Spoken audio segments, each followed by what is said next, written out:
πάρει, αλλά πάλι σε αντίπαλο δίνει. Στο Ντομίνγκες που δοκιμάζει το σούτ, η μπάλα δίπλα από την εστία out. Το πρώτο σούτ στο μάτς, 4ο λεπτό από τον Ντομίνγκες. Χολέμπας εκτέλεσε. Ο Τσέμα με τις γροθιές κόρνερ από την άλλη πλευρά. Ντομίνγκες προσπαθεί να πάρει περισσότερες πρωτοβουλίες όπως του ζήτησε ο Μίτσελ. Ο Λαϊτάν, ο Βάλας. Εδώ είναι νωρίτερα ο Λαϊτάν με τον Βάλα. Λαγιούμπ εκτελέστηκε τώρα. Κερδίζουν οι παίκτες του Ολυμπιακού. Από τις κόντρες ευνοείται ο Ντομίνγκες. Όχι, ευνοήθηκε ο Φουστέρ τελικά. Ανοίγεται ο Λαϊτάν και παίρνει την μπάλα από τον Φουστέρ. Τον κυνηγάει ο Γούτας. Ο Λαϊτάν γρήγορος, πλασάρει έξω στο 18. Πρώτος ο Χολέμπας. Γυρίζει ψοκίνδυνα στο νερό. Μπέρτο κάνει λάθος. Ο τερματοφύλακας του Ολυμπιακού. Ο Τριάντης πλασάρει. Η μπάλα παράλληλα. Μεγάλη ευκαιρία για τη Σκόντα Ξάνθη. Στο 19. Ντομίνγκες εκτελεί. Προσπάθεια από τον Μανολά. Ο Παπαδόπουλος στο γκολ τελικά από τον Ολαϊτάν. 1-0 Ολυμπιακός στο 24. Ολυμπιακός που βρίσκει εδώ την ευκαιρία, καθώς το κόρνερ του Ντομίνγκες κερδίζει στον αέρα και βεβαίως κερδίζει και όταν η μπάλα πέφτει κάτω, με τον Ολαϊτάν να είναι στο σημείο που πρέπει για να τη σμπρώξει στα δίκτυα για να κάνει το 1-0. Ολυμπεκτελείται από τον Κάλβο, η κεφαλιά του Βάλα. Μεγάλη ευκαιρία για τη Σκόντα Ξάνθη. Ο Σολάρι τώρα για τον Μάνταλο και φεύγει με 3 παίκτες στην επίθεση. Η πάσα για τον Βασιλακάκη, το γύρισμα για τον Τριάδη. Ο Τριάδης ελίσσεται, σουτάρει χωρίς δύναμη. Ο Ρομπέρτο δεν μπορεί και ο Μανολάς είναι που απομακρύνει. Κόντρα από τον Βασιλακάκη, μπάλα καταλήγει out. De Guzman. Πιεζόμενος από 3 έχασε. Ντομίνγκες για τον Κάμπελ. Φεύγει γρήγορα, αλλά ανοίγει την μπάλα και μπλοκάρει ο Τσέμα. Χάθηκε η ευκαιρία για τον Ολυμπιακό.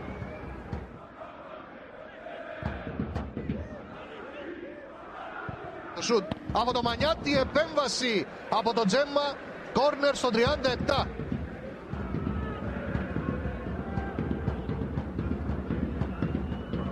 Ο Φουστέρ με το χέρι. Ο De Guzman. Και για ένα ολόκληρο ημίχρονο η Σκόντα Ξάνθη υποχρεώνεται να παίξει με 10, καθώς ο De Guzman βλέπει δεύτερη κίτρινη κάρτα.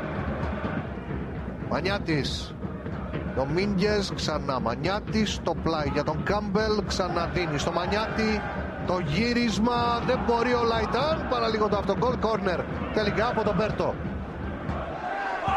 Θα δούμε τώρα τον Τριάδη, ποιος ξαναδίνει στον Σολάρι. Σολάρι πέρασε από τον Παπαδόπουλο, γύρισε στον Τριάδη, καθυστερεί, αυτός μπερδεύεται τώρα εκεί όπου έρχεται ο Μάνταλος. Συνεχίζει την προσπάθεια για την Ξάνθη, πήρε όμως ο Μανιάτης. Εδώ νωρίτερα η μονομαχία του Μανιάτη με τον Μάνταλο. Τέλος ο κόσμος στην περιοχή του Ολυμπιακού τώρα. Κεφαλιά του Μάνταλου προς τα πίσω, τον πρόλαβε ο Σαλίνο, αν και πολύ κοντύτερο στο Βάλα. Η σέντρα έκοψε ο Γούτας.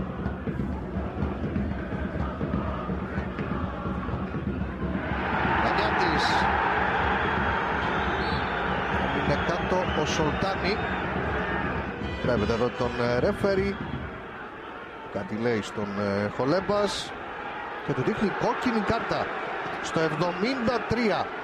Προφανώς κάτι του είπε ο βοηθός, γιατί ο Αρετόπουλος φάνηκε από την πρώτη στιγμή ότι δεν είχε εικόνα για το τι συνέβη και αποβάλλει τον Χολέμπας. Μένει και ο Ολυμπιακός με 10 παίκτες από το 73ο λεπτό.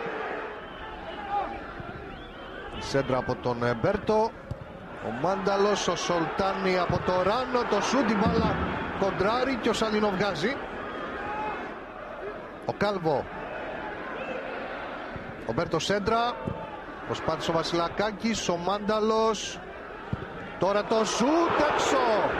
Πολύ καλό σούτ στο 87, δίπλα από την εστία του Ρομπέρτο. Ο Εντιγκά, ο Ιμπαγάσα. Ο Λαϊτάν. Ανεβαίνει και ο Μανιάτης.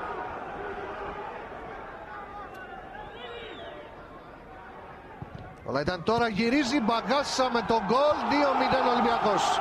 Και εδώ τελειώνει το μάτς το 89 σε αυτή την αντεπίθεση για τους ερυθρόλευκους.